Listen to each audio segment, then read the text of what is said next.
The chandeliers of Ashworth House blazed with 1,000 candles, their light splintering across crystal and silver,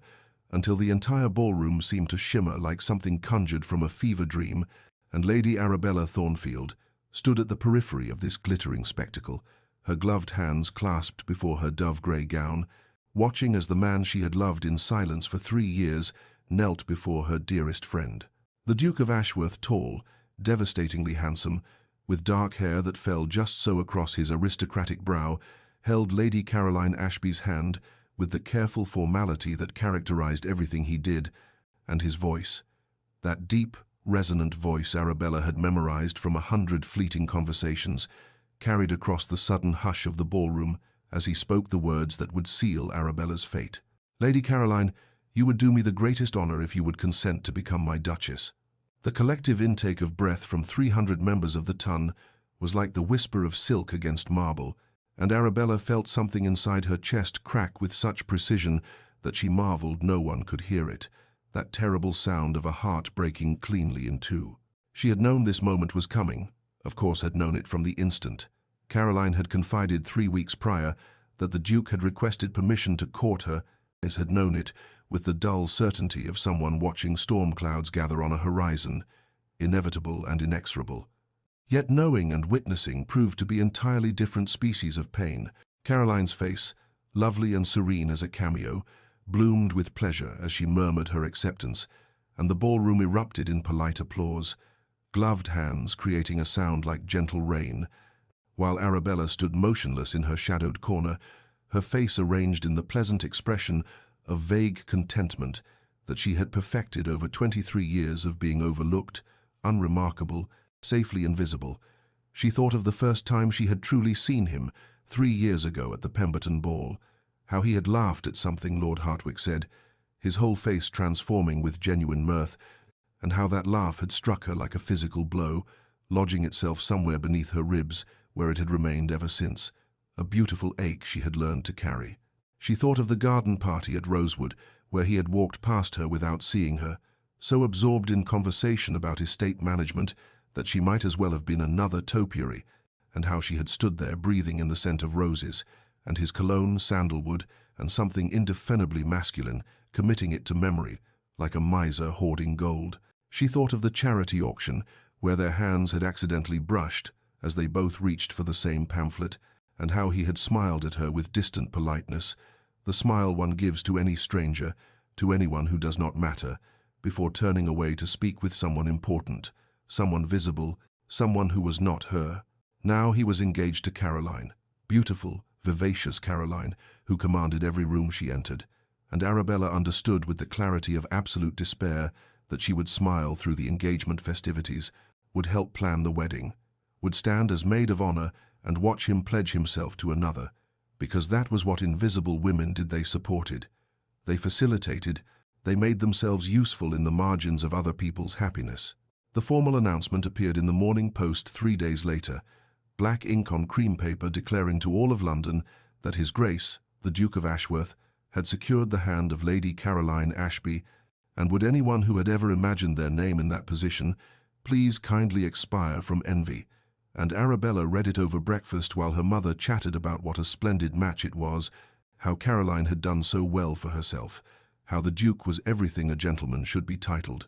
wealthy, handsome, principled, and wasn't it wonderful that Arabella would be so intimately involved in the wedding preparations, being Caroline's dearest friend and all. Arabella murmured appropriate responses while the toast turned to ash in her mouth, while she remembered the charity musicale 2 years ago when the Duke had stood beside the pianoforte listening to a soprano massacre, a perfectly innocent aria. And Arabella had caught his eye and seen the flicker of shared amusement there, just for an instant, before his attention had been claimed by Lady Hartwick, and Arabella had become invisible again, a ghost haunting the margins of his awareness. She remembered the afternoon at Kew Gardens, when she had been sketching the exotic orchids in the hothouse, and he had walked past deep in conversation about agricultural reform, and she had held her breath, as though by remaining perfectly still, she might preserve the moment of his proximity,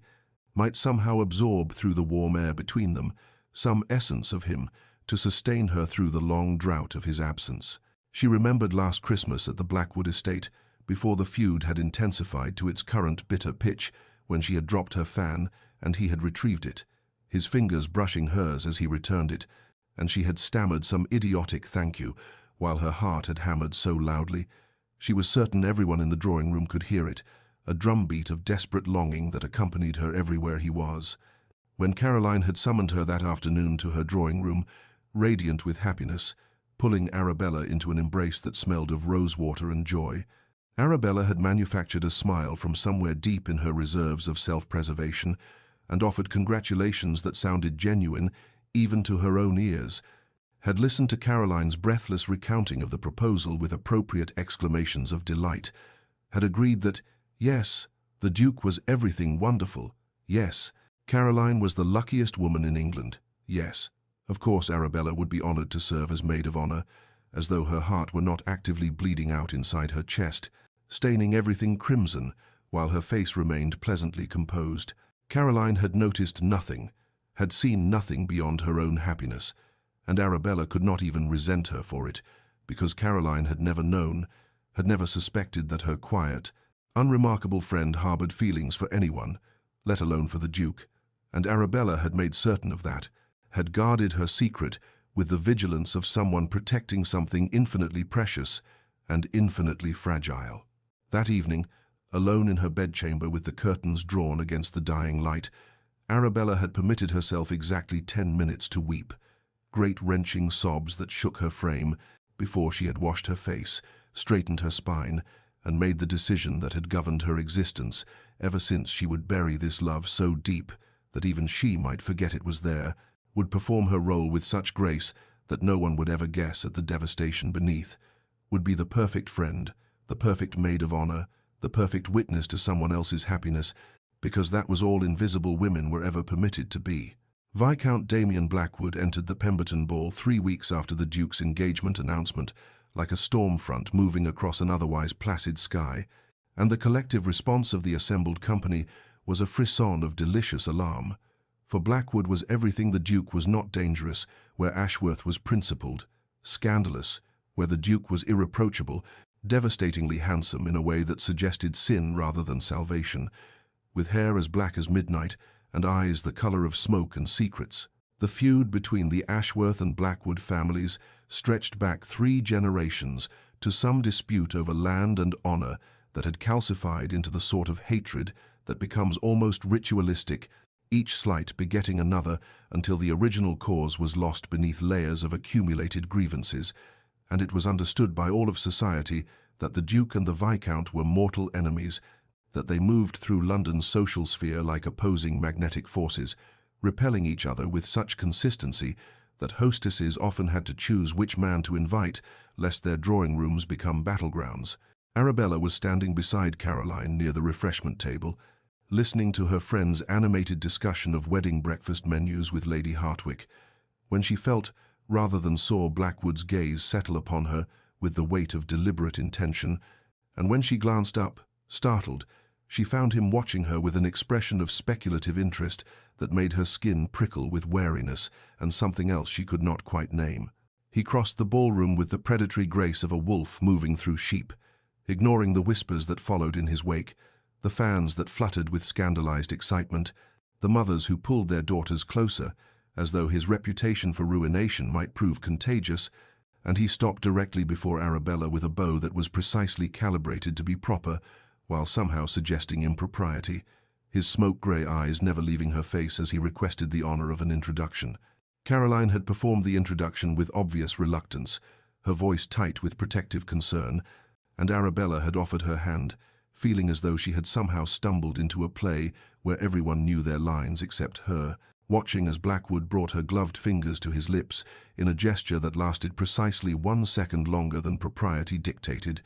his gaze holding hers with an intensity that made her breath catch despite herself. Across the ballroom, she had seen the Duke stiffen, had watched his jaw clench and his hand tighten around his champagne glass until she half expected the crystal to shatter, had observed the way his attention locked onto her interaction with Blackwood with the focused fury of a man witnessing a personal affront,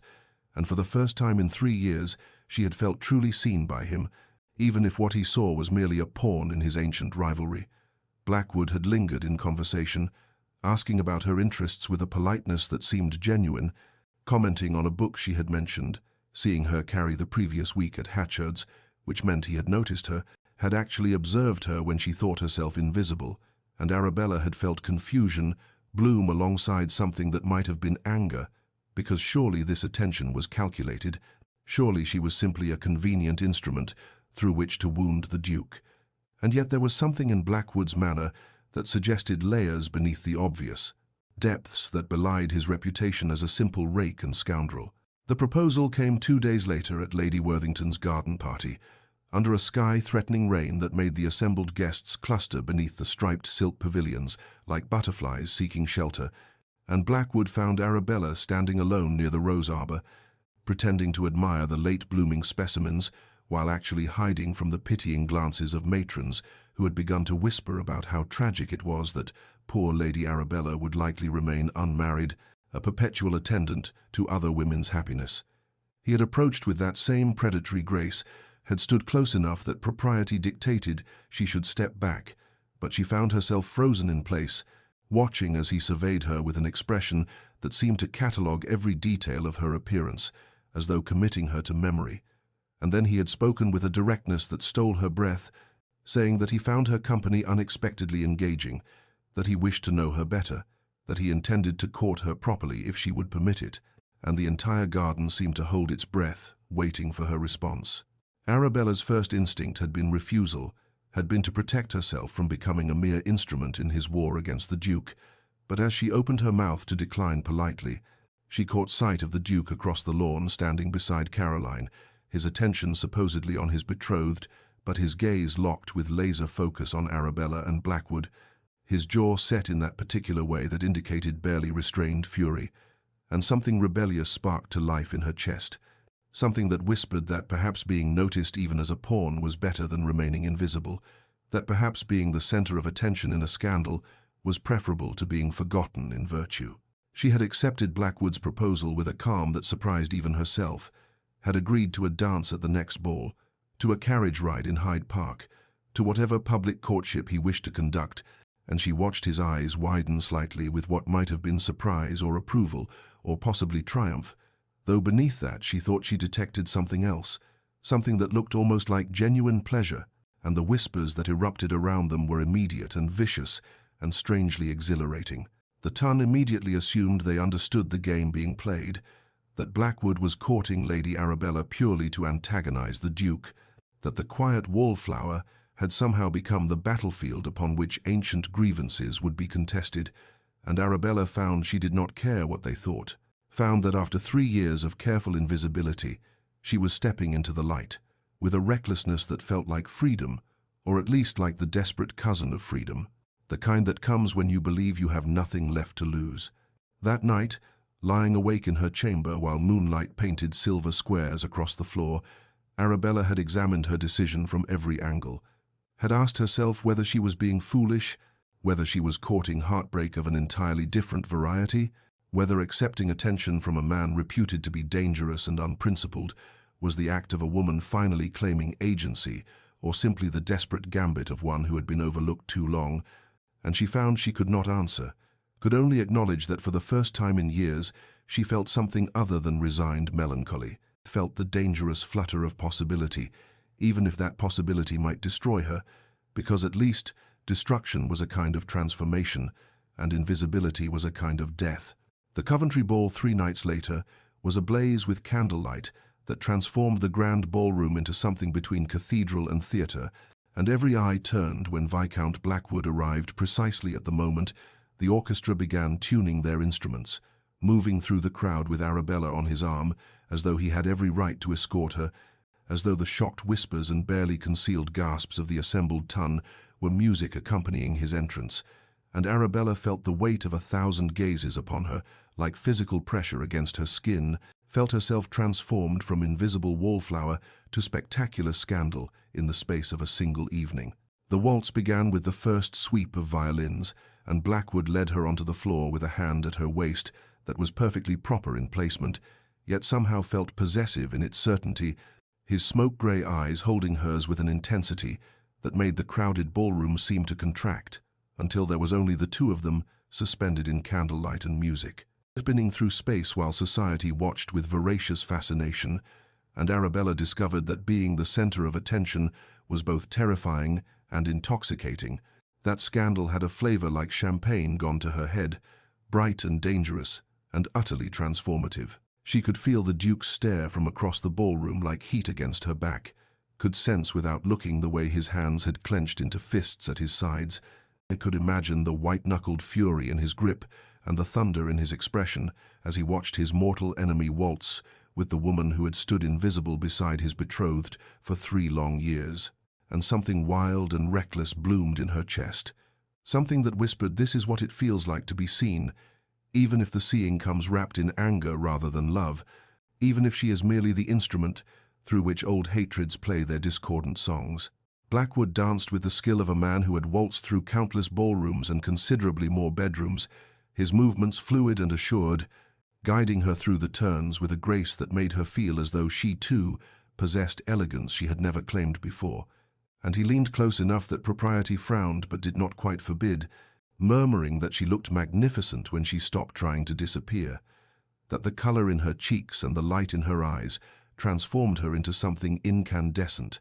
and Arabella felt layers of careful invisibility peeling away like old paint, revealing something raw and vital beneath. From the edge of the dance floor, Caroline watched with concern etched across her delicate features, her hand resting on the Duke's arm in a gesture that was meant to restrain him,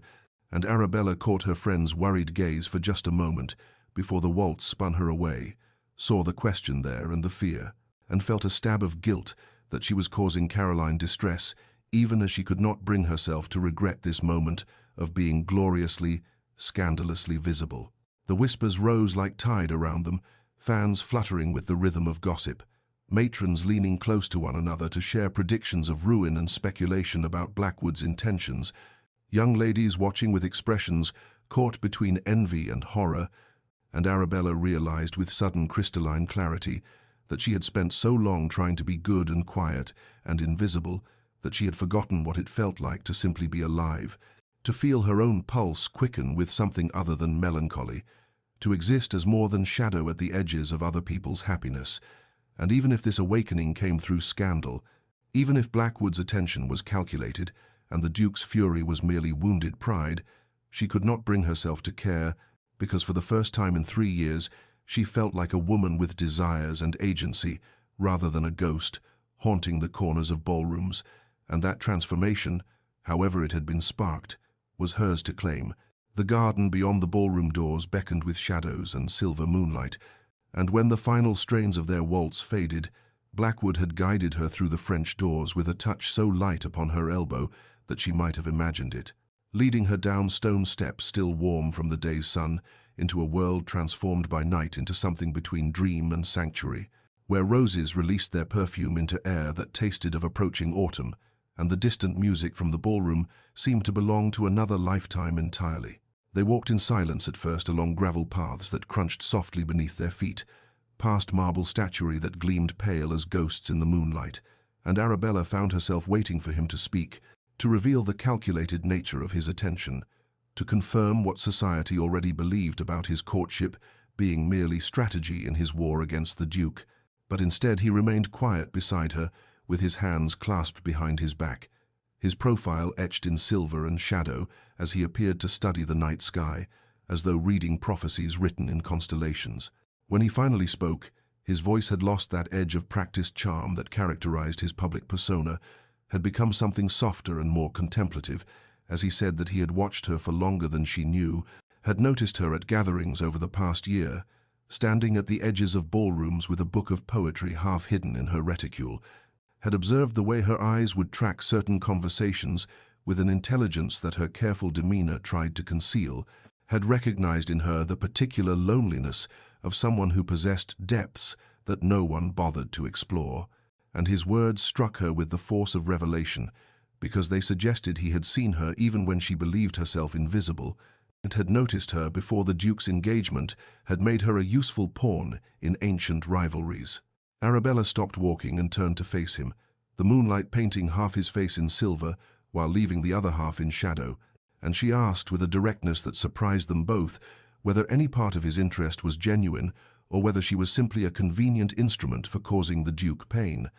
And she watched something flicker across his expression that looked almost like hurt before he answered that perhaps it had begun as strategy, but had become something else entirely when she accepted his proposal with that combination of recklessness and resignation, when she had looked at him with eyes that suggested she was choosing to burn rather than fade. And he found himself genuinely wanting to know what fires burned beneath her careful composure, what passions she had taught herself to suppress in service of remaining acceptably invisible. He moved closer then, not touching but near enough that she could smell the sandalwood of his cologne and see the way the moonlight caught the silver threading through his dark hair at the temples,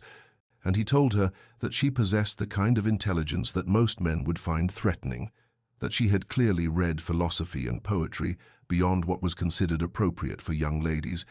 that he had heard her quote Marcus Aurelius under her breath at Lady Pemberton's dinner party, when the conversation had turned tedious, and he alone had been positioned to notice, and Arabella felt something crack in her chest at being so thoroughly seen, at having someone catalogue not her deficiencies, but rather the parts of herself she had learned to hide, because they made her unsuitable for the role of decorative wife that society demanded. She found herself confessing things she had never spoken aloud, found herself describing the suffocation of always performing appropriate feminine restraint, the exhaustion of pretending her mind did not race ahead of conversations to conclusions no one wanted to hear, the particular pain of loving a man who looked through her as though she were made of glass. And Blackwood listened with an attention so complete it felt like being held, and when she finally fell silent, he said that perhaps they were both tired of pretending to be less than they were, that perhaps there was freedom in choosing to be seen fully, even if that seeing came through scandal, and Arabella realized with dawning wonder and terror that her defenses against him were crumbling not because of calculated seduction, but because he was offering her something she had never expected to find, the dangerous gift of genuine recognition, and she understood with sudden clarity that the complexity of her situation had deepened beyond anything she had imagined, that she stood now at a crossroads where every choice would transform her, and there was no path back to the safe invisibility she had occupied before. The musicale at Lady Pemberton's townhouse 4 evenings later was meant to be an intimate affair, chamber music, performed by accomplished young ladies while society's elite sipped champagne and pretended to appreciate Vivaldi. But the Duke of Ashworth had arrived with thunder in his expression,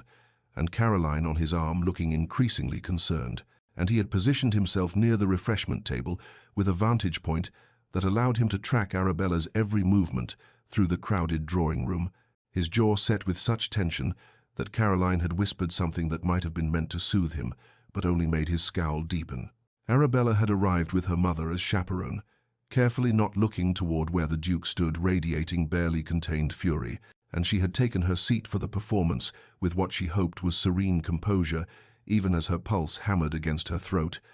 But during the interval between pieces, he had crossed the room with such purposeful strides that conversations died in his wake, and before she could rise or retreat, he was there beside her, his voice low and tight as he requested a private word in tones that made it clear this was demand rather than request. The small library off the main drawing-room smelled of leather and old paper, and the Duke closed the door behind them with a control that suggested he was fighting the urge to slam it, and when he turned to face her, his blue eyes were stormy with emotions she had never seen directed at her before, bright with something that looked almost like anguish beneath the anger, and he demanded without preamble what she thought she was doing with Blackwood, whether she had any understanding of the man's reputation, whether she truly believed herself equipped to navigate the dangerous waters of his attention. Arabella felt something cold settle in her chest at his tone, at the way he spoke to her, as though she were a foolish child, playing with matches rather than a woman of 24 who had spent 3 years watching him court and become engaged to her best friend, and she said with a calmness that belied the trembling in her hands that she was quite capable of managing her own affairs, that Lord Blackwood had been nothing but respectful in his attentions,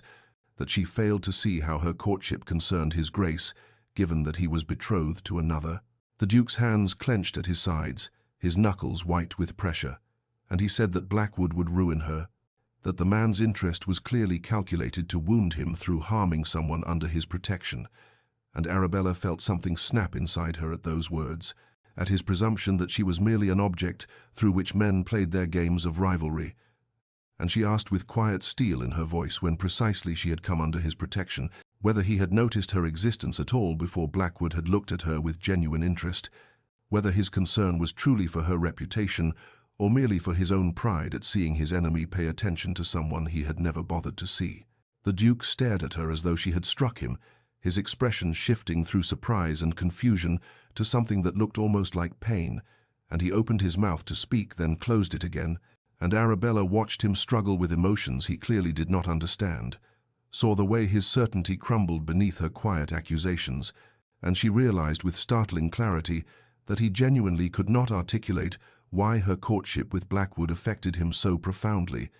that his fury exceeded what protective friendship should inspire,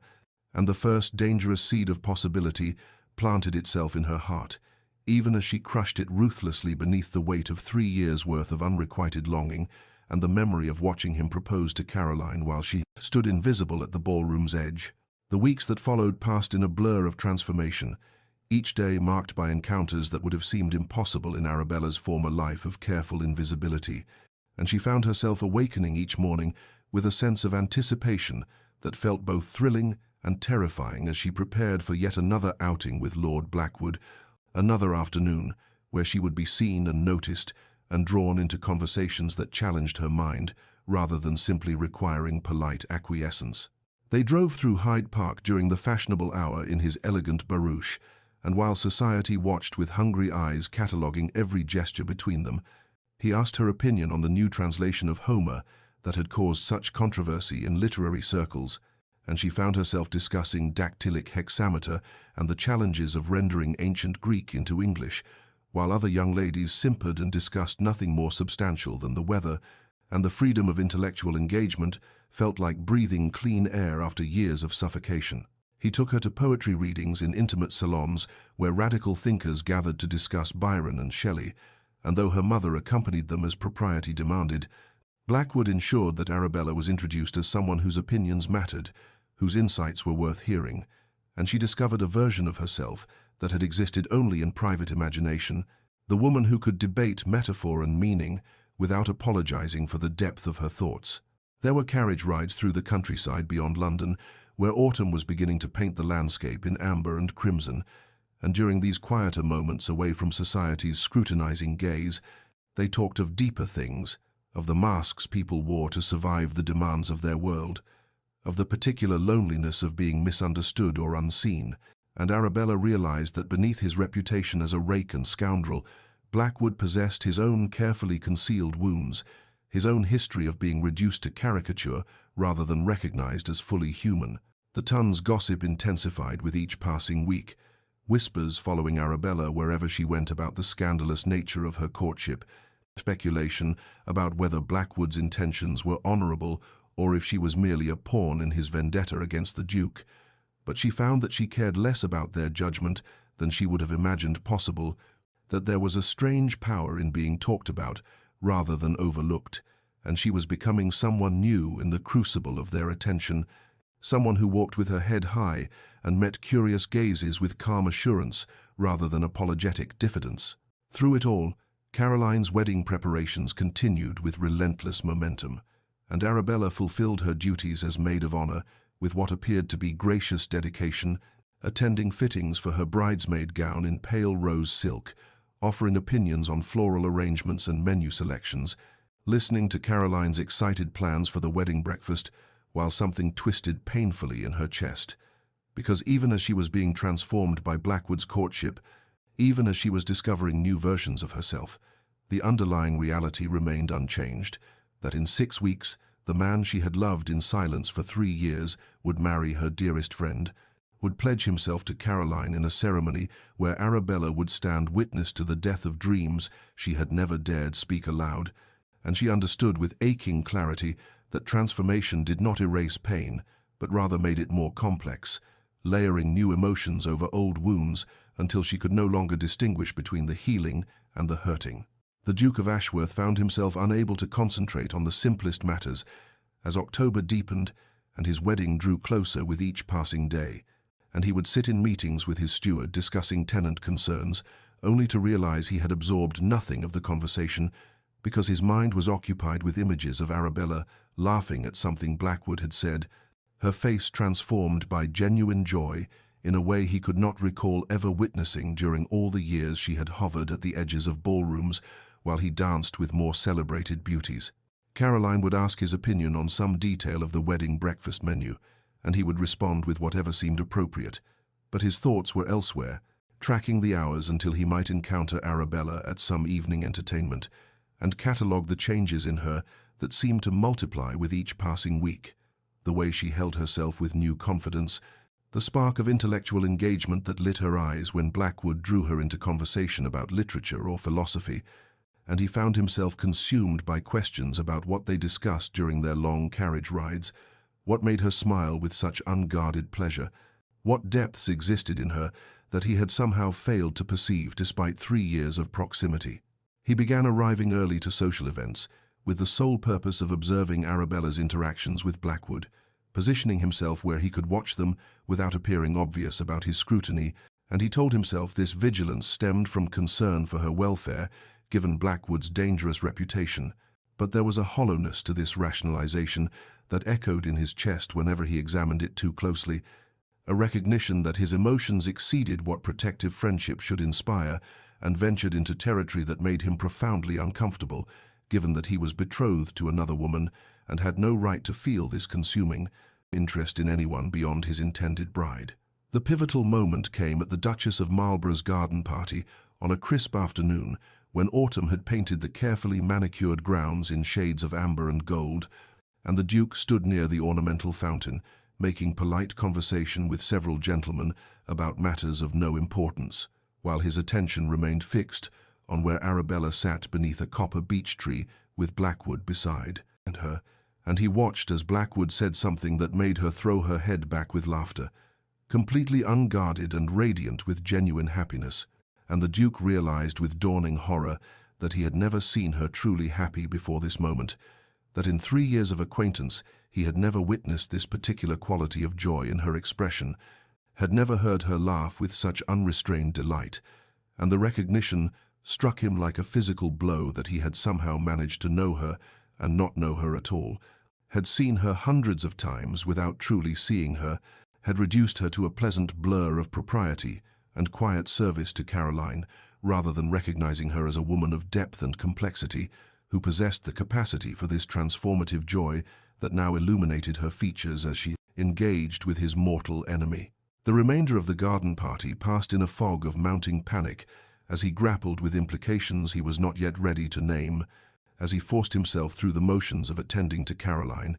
while his mind spun through memories of Arabella standing silent at ballroom edges, serving tea with gentle competence, offering congratulations on his engagement with a smile that he now recognized had never reached her eyes, and he felt the foundations of his carefully constructed life beginning to shift beneath his feet. Even as his wedding loomed just 6 weeks distant and honor demanded, he maintained his course toward a future that was suddenly, terrifyingly wrong in ways he could not yet articulate, but felt with devastating certainty. Caroline arrived at the Thornfield townhouse on a grey afternoon, when rain streaked the windows and turned the London streets to mud, and she found Arabella in the morning room pretending to read a novel, though the pages had not turned in over an hour, and there was something in Caroline's expression that suggested this visit bore purpose beyond the casual friendliness that had characterized their years of companionship, a gravity in her blue eyes that made Arabella set aside her book with careful deliberation, while anxiety tightened in her chest. "We must speak honestly, you and I," Caroline said quietly as she settled into the chair across from Arabella, waving away the tea that was offered, her hands folding in her lap with uncharacteristic tension, and Arabella felt the careful scaffolding of pretense she had maintained begin to tremble, because she recognized this tone, this particular quality of gentle determination that meant Caroline would not be deflected by polite evasions or cheerful misdirection. "I have noticed certain things these past weeks, Bella, and I find I cannot in good conscience remain silent when silence might cause harm to someone I hold dear." The words hung between them like crystal poised to shatter, and Arabella forced herself to maintain composure even as panic rose in her throat, because she understood with awful clarity where this conversation must lead. What observations Caroline must have made during all those hours of wedding planning, when Arabella's smiles had grown increasingly brittle, and the Duke's attention had wandered to places it should not venture. "The Duke has been behaving most strangely," Caroline continued, her voice careful and measured as though she were navigating treacherous terrain, testing each word before giving it weight. "He is distracted during our conversations, agitated whenever Lord Blackwood's name is mentioned, and I have caught him watching you with an intensity that exceeds what brotherly concern might excuse." She paused, studying Arabella's face with an attention that felt unbearable, and then added with devastating gentleness, "And you, my dearest friend, may have transformed these past weeks in ways that speak of profound change, though whether that change brings you joy or pain, I find myself unable to determine, for you have become remarkably skilled at concealing your true feelings, and I wonder when that particular talent developed and what necessity required its cultivation." Arabella opened her mouth to offer some reassurance, some carefully constructed explanation that would preserve the fiction of normalcy, but Caroline raised a hand to forestall her, and there was such compassion in that gesture that it nearly undid all of Arabella's carefully maintained control. "Please do not insult me with denials or protestations that all is well, for we have been friends too long for me not to recognize when you are suffering, even when you smile and claim contentment," Caroline said, and then she leaned forward, her eyes searching Arabella's face with uncomfortable perception. "I must ask you something, and I require your honesty even if the truth proves difficult to speak. Do you have feelings for the Duke? Have you perhaps harbored affections for him that you felt unable to express?" The question landed like a stone thrown through glass, and Arabella felt all her defenses crack under the weight of Caroline's directness, felt 3 years of silent longing rise up in her throat, demanding acknowledgement, but still she hesitated, because to admit the truth would be to fundamentally alter her friendship with Caroline, would be to confess a betrayal, even if that betrayal had existed only in the private chambers of her heart and had never manifested in action or interference. Yet Caroline's eyes held such understanding, such absence of judgment, that Arabella found herself whispering, "Yes, for longer than I care to admit, though I swear to you I never intended to act upon those feelings, never sought to come between you, and my acceptance of Lord Blackwood's attentions was born of desperation to find some way forward that did not require me to stand witness to your wedding while my heart broke in silence." Caroline absorbed this confession without apparent surprise, and then she did something Arabella had not anticipated, reaching across the small distance between their chairs to take Arabella's trembling hands in her own steady grasp, and when she spoke, her voice carried a revelation of equal weight. "I accepted the Duke's proposal because it was advantageous, because he is kind and honorable, and our union makes sense in all the practical ways that society values, but I have never loved him with passion or felt my heart race at his approach, and I wonder if perhaps we have all been proceeding toward a wedding that serves convention rather than happiness, that binds two people in obligation while allowing true feeling to wither unexpressed, and I find I can no longer participate in such a charade without at least acknowledging the possibility that we might all be making a terrible mistake." The Countess of Pemberton's annual autumn ball was the most anticipated event of the season, held in a magnificent ballroom where crystal chandeliers cast dancing light across marble floors, and the cream of society gathered in their finest attire. And it was here, amid the swirl of silk and the murmur of 500 voices, that the carefully maintained pretense of civility finally shattered beyond repair, when Lord Blackwood arrived with Arabella on his arm and led her directly to the center of the room, where visibility was unavoidable and all eyes could witness what happened next. The orchestra had just concluded a quadrille when Blackwood raised his voice with deliberate projection, addressing Arabella with words clearly intended for the assembled company to hear, declaring that he wished to make known his most serious intentions toward Lady Arabella Thornfield, that his regard for her transcended mere courtship and extended to a desire for permanent union, and that he intended to approach her father on the morrow to formally request permission to seek her hand in marriage, and the ballroom fell into stunned silence as society absorbed this shocking announcement. For while Blackwood's attentions to Arabella had been noted and gossiped about extensively, no one had truly expected the notorious rake to declare himself so publicly or to attach his notorious name to a respectable woman in such an irrevocable fashion.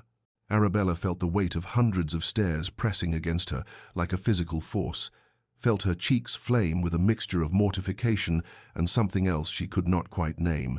But before she could formulate any response to Blackwood's declaration, a commotion erupted near the refreshment tables where the Duke of Ashworth had been standing with Caroline, and suddenly he was striding across the ballroom floor, with his face contorted by fury and his hands clenched into fists, and when he reached them he seized Blackwood by the lapels of his evening coat and spoke in a voice that carried to every corner of the suddenly silent room. "You will retract that statement immediately and remove yourself from Lady Arabella's presence, or by God I will call you out and settle this matter as our fathers should have settled it a generation ago," the Duke growled, and there was such raw aggression in his demeanor that several gentlemen moved forward to intervene. But Blackwood merely smiled with cold amusement and replied that the Duke had no authority to dictate whom Arabella might choose to accept, that his own engagement to Lady Caroline precluded any legitimate concern beyond general friendship, and that his violent reaction revealed more about his own conflicted feelings than it did about any supposed impropriety in Blackwood's courtship. The accusation hung in the air like smoke, and Arabella saw the Duke's face pale, even as his grip on Blackwood tightened, saw the moment when propriety warred with passion and lost, and she knew with terrible clarity that if she did not intervene immediately, these two men would indeed meet at dawn, with pistols drawn, and her name would be the cause of bloodshed. So she stepped between them with a composure she did not feel, and spoke with quiet authority that somehow cut through the tension, saying that she would thank both gentlemen to remember that she possessed agency over her own life and decisions, that she was not a prize to be fought over or a pawn in their ancient rivalry, and that if they wished to demonstrate their regard for her, they might begin by treating her as a rational being capable of making her own choices rather than as an object whose fate must be determined by masculine posturing and threats of violence. The Duke released Blackwood abruptly as though burned, staring at Arabella with an expression of such anguished confusion that she nearly softened, but she held her ground while the entire ballroom watched with rapt attention,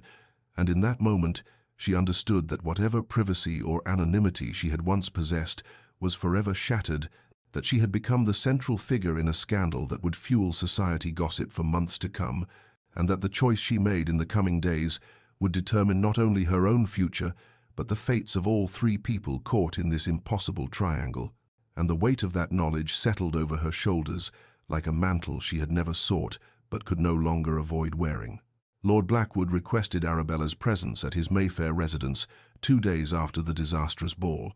and though propriety demanded she refuse such an improper invitation, she found herself accepting because the chaos of recent events had stripped away her concern for convention, and she desperately needed clarity about his true intentions, about whether the man who had awakened her from years of silent invisibility had done so from genuine feeling or merely as an elaborate weapon in his war against the Duke. And when she arrived at his elegantly appointed study, with its walls of leather-bound books and windows overlooking a carefully tended garden, she found him standing with his back to her, his shoulders tense with uncharacteristic vulnerability, and when he finally turned to face her, there was something in his dark eyes she had never seen before, something raw and unguarded that made her breath catch in her throat. "I must tell you the truth, Arabella, even knowing it may destroy whatever regard you have developed for me," he began, his voice rough with emotion as he crossed to stand before her,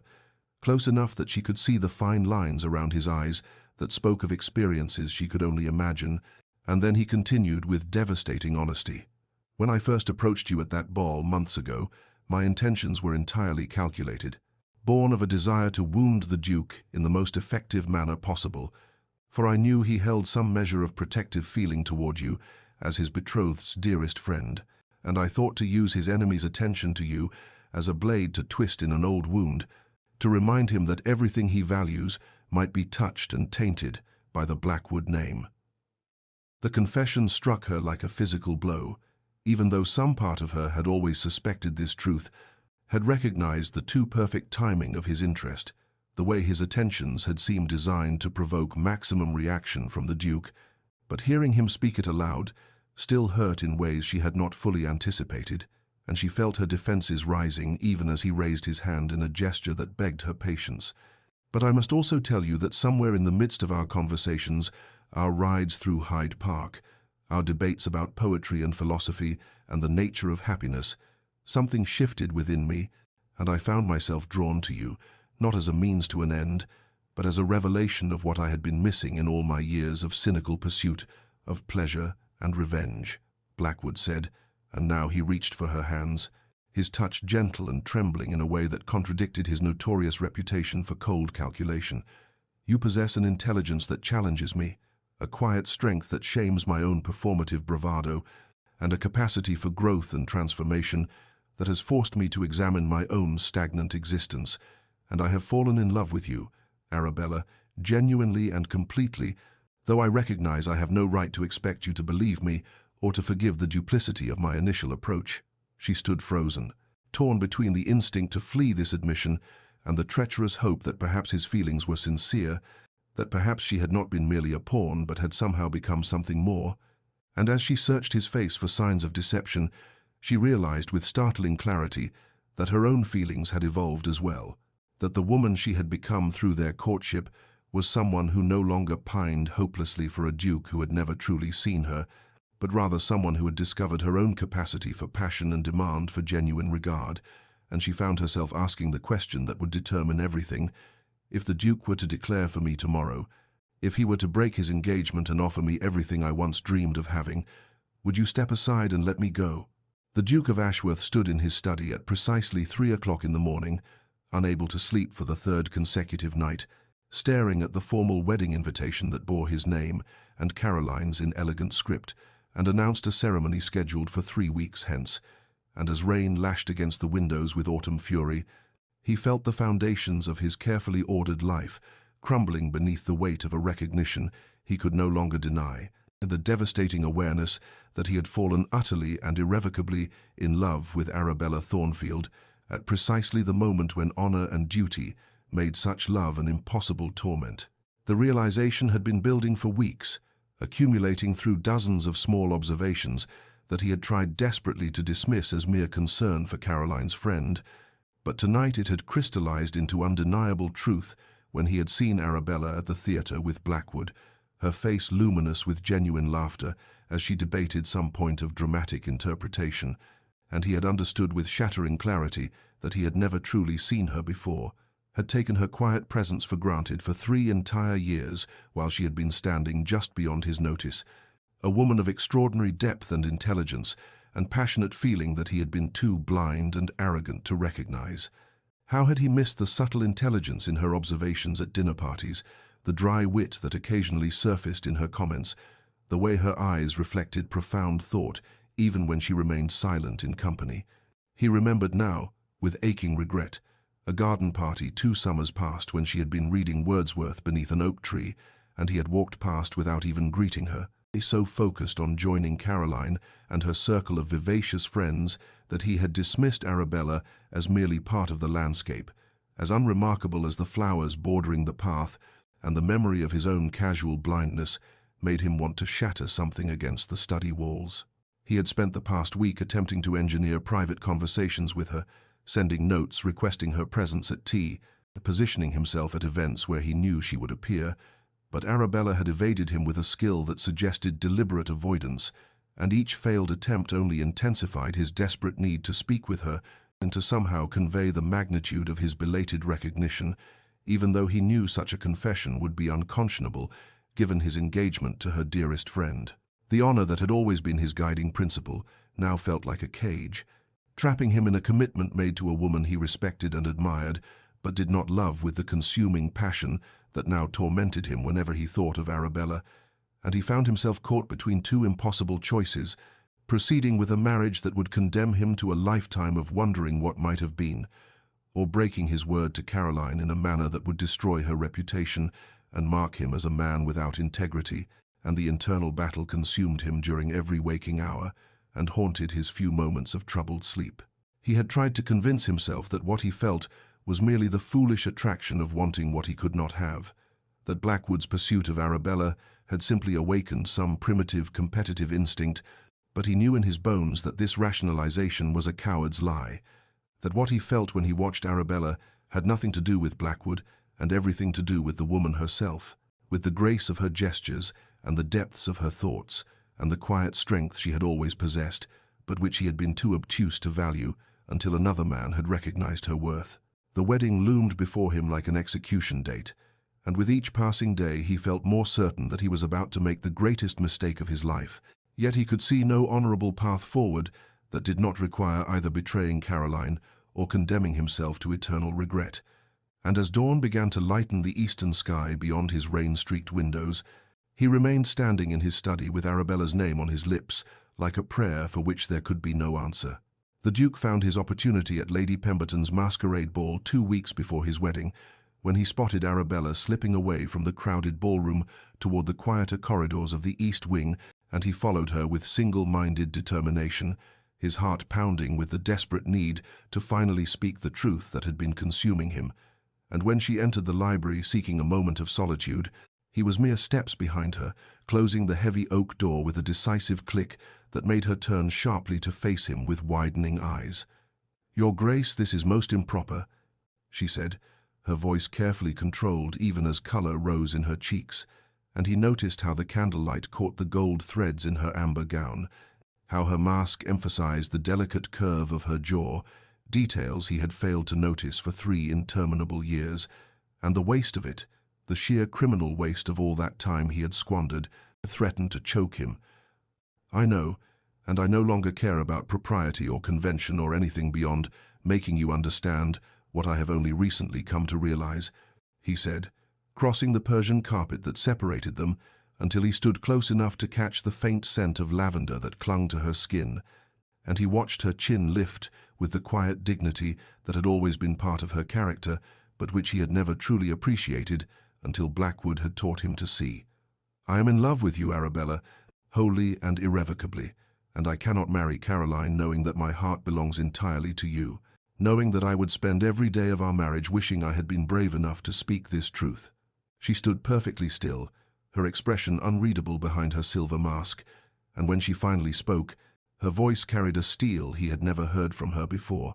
the voice of a woman who had been transformed through suffering into someone who would no longer accept crumbs when she deserved a feast. "Where was this passion when I stood beside you at garden parties for 3 years, Your Grace? Where was this overwhelming love when I was Caroline's quiet friend? The wallflower you looked past as though I were part of the furniture, unremarkable and unworthy of your notice." The words struck him like physical blows, each one landing with devastating accuracy against the armor of his belated recognition, and he felt shame burn through him as she continued, her hands trembling slightly but her voice growing stronger with each accusation. "You only see me now because Lord Blackwood looked at me first,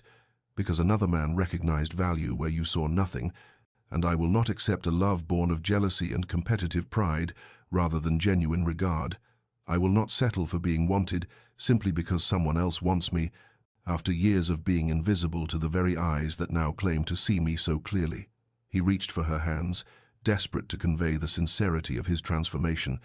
but she stepped back, maintaining the distance between them like a barrier he had no right to cross. "That is not why I love you," he insisted, hearing the desperation in his own voice and hating it even as he continued. "Blackwood made me look, yes, but what I saw when I finally looked properly was a woman of extraordinary intelligence and quiet strength, someone whose depths I had been too blind and too arrogant to recognize, and I would give anything to undo those wasted years, to have seen you from the beginning as you deserved to be seen." She removed her mask then, and he saw tears glistening in her eyes, even as her expression remained resolute, and she delivered the truth that would haunt him through all the desperate days to come. "But you did not see me, Your Grace, and that is a fact that cannot be altered by belated declarations or convenient revelations, and I am no longer the woman who would have accepted your notice as the answer to her every prayer, for I have learned through pain and awakening that I deserve to be someone's first choice, not their desperate consolation when honor conflicts with newfound desire." Caroline stood in the shadowed alcove just beyond the library door, her hand pressed against her heart as she listened to the confrontation between the two people she cared for most in this world. And though she had not intended to eavesdrop, the raw emotion in their voices had frozen her in place, and now she understood with crystalline clarity what she had suspected for months, but had been too kind, or perhaps too cowardly, to acknowledge directly, that Arabella had loved the Duke long before his proposal had ever been offered, and that the Duke himself had been blind to a treasure that had stood before him in patient silence until another man had forced him to open his eyes. She waited until Arabella fled the library with tears streaming down her face, waited until her friend had disappeared into the crowded ballroom before she entered the room where the Duke stood, with his head bowed and his hands braced against the mantelpiece, as though the weight of his realization might crush him entirely. And when he turned at the sound of the door closing and saw her standing there, his face went pale with the knowledge that she had heard everything, every desperate declaration and every devastating rejection. "Caroline, he began, but she raised her hand gently to stop him, crossing the library with the same quiet grace that had always characterized her movements, and when she stood before him, she felt no anger or betrayal, only a profound sadness for all of them, for the tangle they had created through well-intentioned blindness and unspoken truths.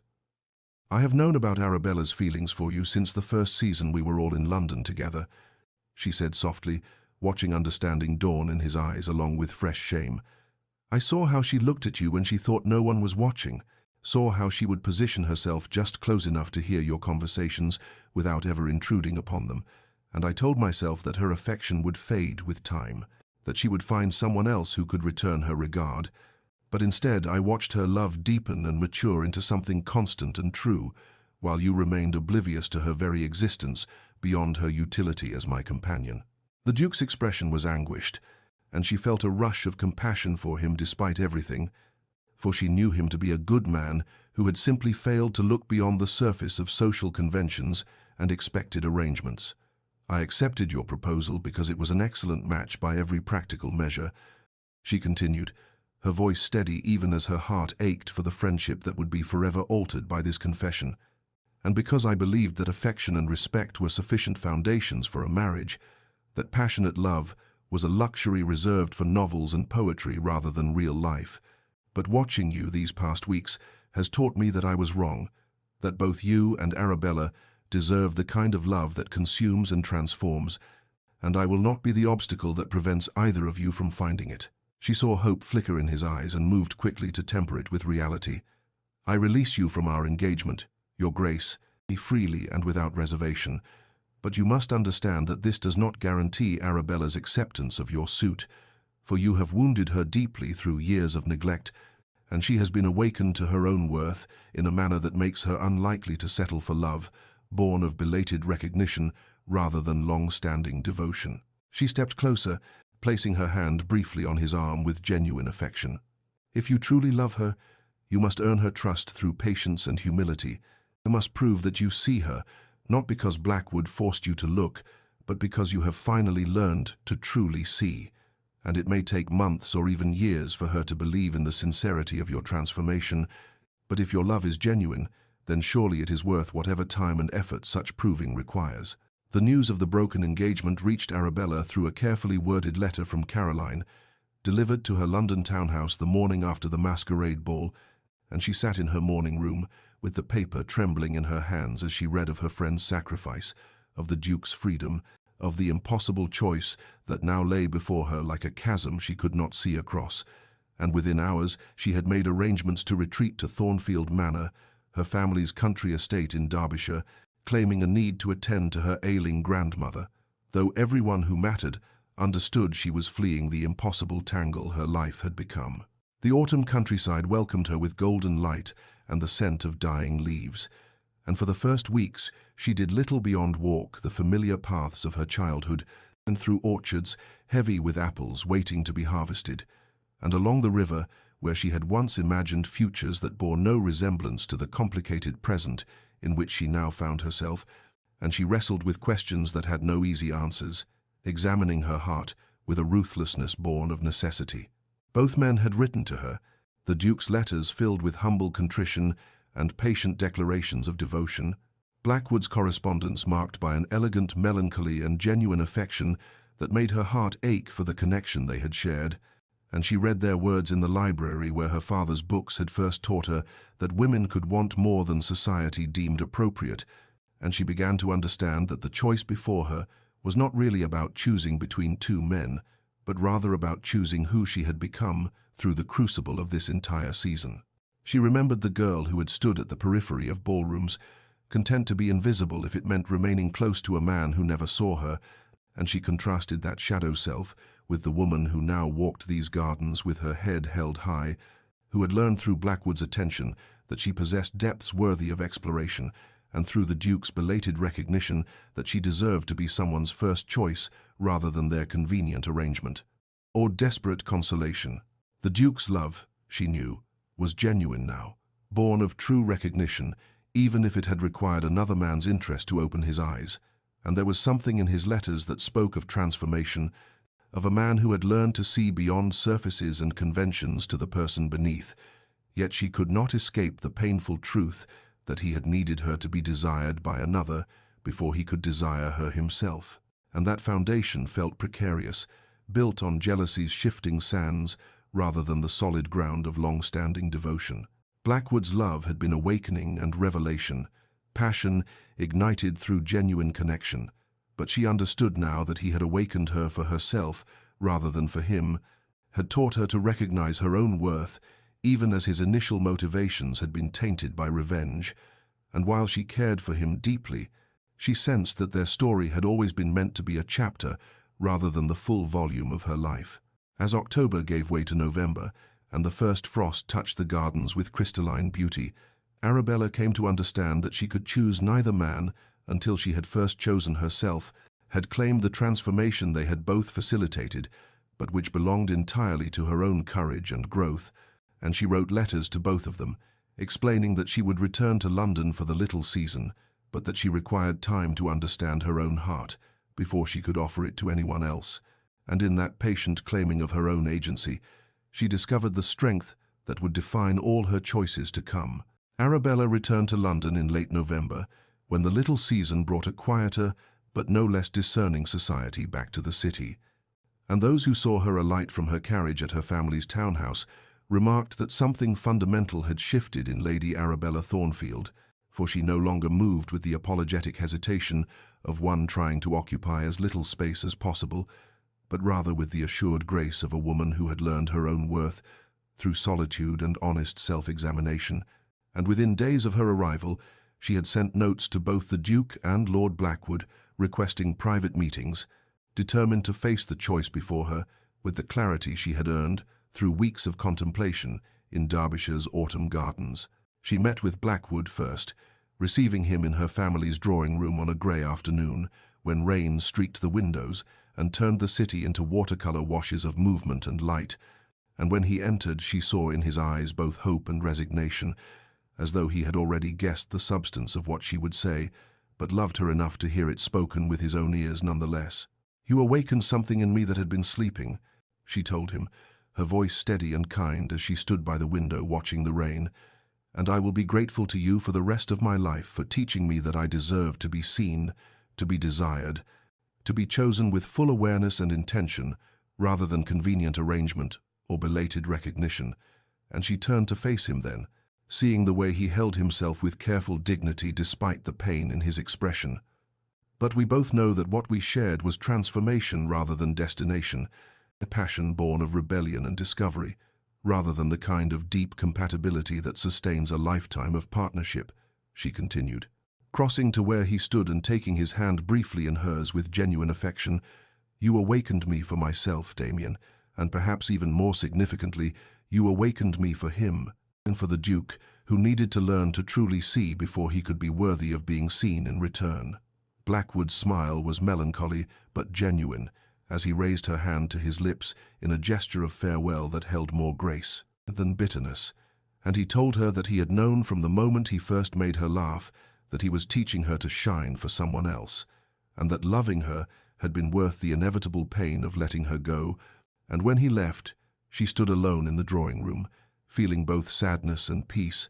knowing she had honored what they had shared while being honest about its limitations. The Duke came to her the following evening, and she received him in the same drawing room, though the rain had cleared, and stars now pierced the darkness beyond the windows, and she saw immediately that the weeks since their confrontation in the library had marked him as profoundly as her time in the country had marked her, for there was a humility in his bearing that spoke of genuine transformation rather than temporary chastening. And when he began to speak, she raised her hand to stop him, needing to say what she had rehearsed in her heart before his words could sway her resolve. "If I am to consider your suit," she said quietly, her eyes holding his with unflinching honesty, "you must understand that I will not be the woman who waits patiently in the shadows, hoping for scraps of your attention. Nor will I be the prize you won through jealousy's motivation, for I have learned that I deserve to be someone's first and constant choice, to be seen completely and loved accordingly, and any courtship between us must be built on that foundation, or it will crumble beneath the weight of my own self-knowledge." She saw tears glisten in his eyes as he nodded, and when he finally spoke, his voice was rough with emotion, as he told her that he understood, that he would spend however long it took proving that he had learned to truly see her, and that she was worth every moment of patient courtship and humble demonstration.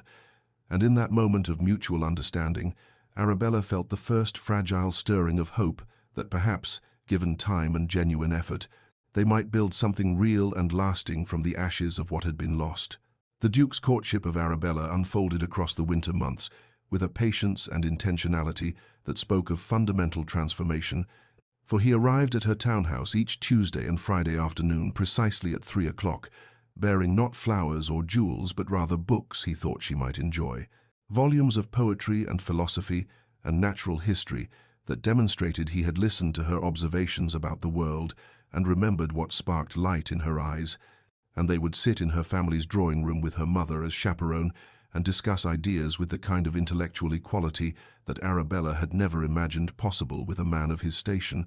their conversations ranging from the reform movements sweeping through Parliament to the Gothic novels she confessed to reading in secret, to theories about the natural world that she had previously kept hidden for fear of seeming unladylike. He attended the same charity events she favored,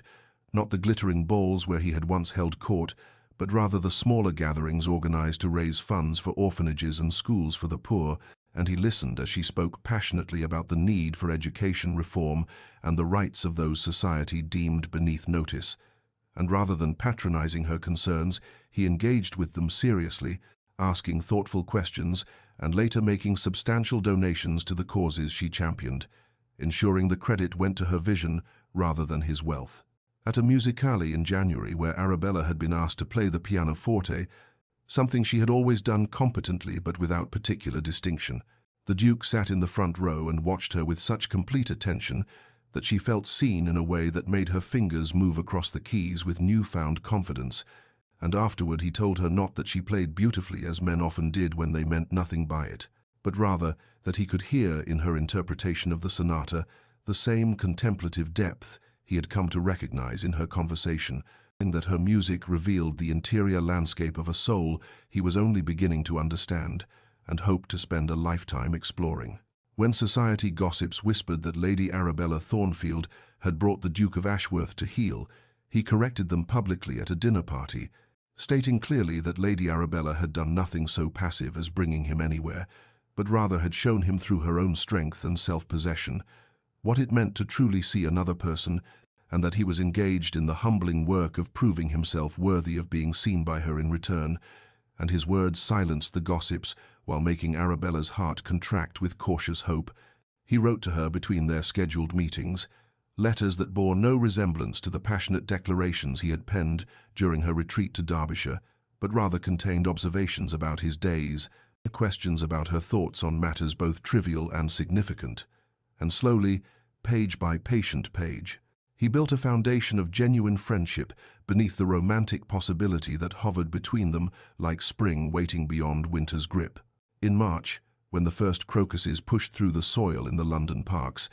Arabella realized that somewhere in the accumulated weeks of careful attention and genuine conversation, of being seen and heard and valued for precisely who she was, rather than who she might be convenient for him to marry, She had begun to trust not just his words but his transformation, and the fragile hope she had felt in November had grown into something more substantial, a belief that perhaps they might build together something neither could have created alone, a partnership born of hard-won understanding rather than easy attraction or convenient arrangement. The Duke proposed to Arabella on a soft April evening in the gardens of his family estate, where wisteria cascaded over ancient stone walls and the air carried the green scent of possibility, and he did not kneel with theatrical flourish before assembled witnesses, as he had done with Caroline, but rather took her hands in his as they walked alone through paths lined with early roses, and told her with quiet certainty that he had spent the past 5 months learning to see her completely, to understand the depths of her mind and the strength of her spirit and the gentle fierceness of her convictions, and that he could no longer imagine a future in which she was not his partner in every sense of the word, his intellectual equal and his heart's true companion, the woman who had taught him through her own hard-won self-possession what it meant to truly value another human soul. Arabella's acceptance came not with tearful gratitude as though he were conferring some great favor upon her, but rather with the calm certainty of a woman who knew her own worth and recognized in his proposal the meeting of two transformed souls. And when she said yes, she also told him that she expected their marriage to be a partnership of genuine equals, that she would not fade into the background of his life, but would continue to pursue her charitable work and her intellectual interests, and her own vision of what purpose meant, and he assured her that he desired nothing less than exactly that kind of marriage, that her strength and independence were precisely what he loved, rather than qualities to be diminished for the sake of convention. Their wedding took place in June, when London bloomed with summer's full promise, and Caroline stood as maid of honor, with a joy that held no trace of bitterness or regret, for she had found her own happiness with a gentleman whose quiet kindness matched her gentle nature far better than the Duke's intensity ever could have, and when she embraced Arabella before the ceremony, she whispered that she had known even in those early days, when she accepted the Duke's first proposal, that her dearest friend's heart belonged to him, and she was grateful that both of them had found the courage to claim the love they deserved, rather than settling for convenient arrangement. Lord Blackwood attended the wedding with surprising grace, standing among the guests with a melancholy smile that spoke of genuine happiness for Arabella's joy, even as it acknowledged his own loss, and when he congratulated the Duke afterward, there was no trace of their old enmity, but rather a mutual respect, born of having both been transformed by the same remarkable woman, and the Duke shook his hand with sincere gratitude for the role Blackwood had played in awakening them all to deeper truths about love and worthiness, and the courage required to choose authentically rather than conveniently. 3 years later, when the Duke and Duchess of Ashworth attended the height of the London season's opening ball, and those who remembered that earlier evening, when Lady Arabella Thornfield had stood invisible at the periphery, watching her best friend receive the Duke's proposal, could not help but marvel at the transformation, for the Duchess moved through the glittering ballroom with confident grace, her hand resting easily in her husband's arm, and the way he looked at her spoke of deep partnership and genuine devotion, of a man who had learned to truly see and was grateful every day for the gift of being seen in return by a woman who had discovered her own worth through the painful journey of claiming it. The years that followed brought transformations that rippled outward from that pivotal season, when invisible hearts became visible and convenient arrangements gave way to chosen love, for the Duke and Duchess of Ashworth built together a partnership that became legendary in society,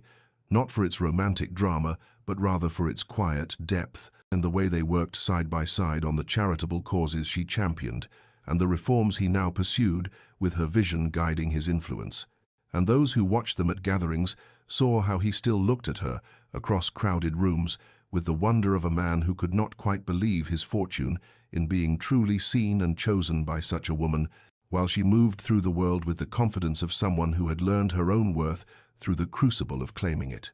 Caroline flourished in her own marriage to the gentle gentleman whose kindness had always suited her nature far better than ducal grandeur ever could, and the friendship between the two women deepened into something richer than it had been when unspoken truths had created distance between them, for now they could speak honestly about their hearts and their choices, and support each other with the wisdom born of having both chosen authentically rather than conveniently. Even Lord Blackwood found his redemption through the strange alchemy of that transformative season, for having loved Arabella genuinely, if briefly had awakened in him a capacity for authentic feeling he had thought lost to cynicism,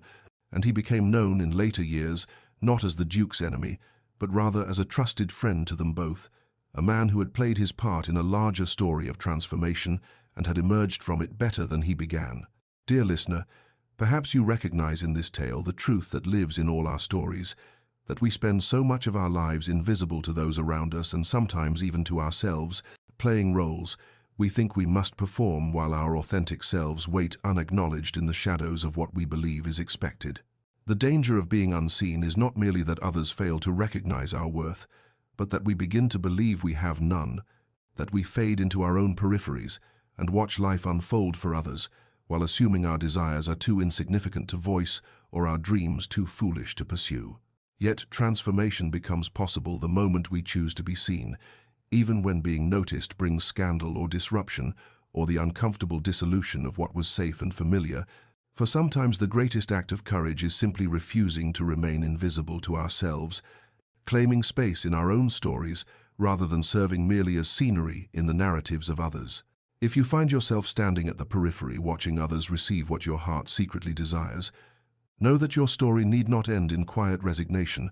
that you have permission to step into the light of your own life and assert that your feelings matter and your worth exists independent of whether anyone has yet recognized it. The greatest love stories, the truest partnerships, the deepest joys are not found in convenient arrangements or safe choices, but rather in the terrifying, beautiful work of allowing ourselves to be fully seen and choosing those who have done the difficult work of learning to truly see us in return, not as reflections of their needs or convenient solutions to their problems, but as complete human souls deserving of genuine recognition and authentic love. May you find the courage to step out of the shadows of your own story. May you discover the strength to claim your worth even when no one else has named it. And may you rest tonight, knowing that transformation is always possible for those brave enough to choose being seen over remaining safe. This has been a tale from Wistful Narrator, and if it has touched your heart, I invite you to subscribe and share it with someone who needs reminding that they deserve to be the protagonist of their own beautiful story, rather than merely the supporting character in someone else's convenient arrangement.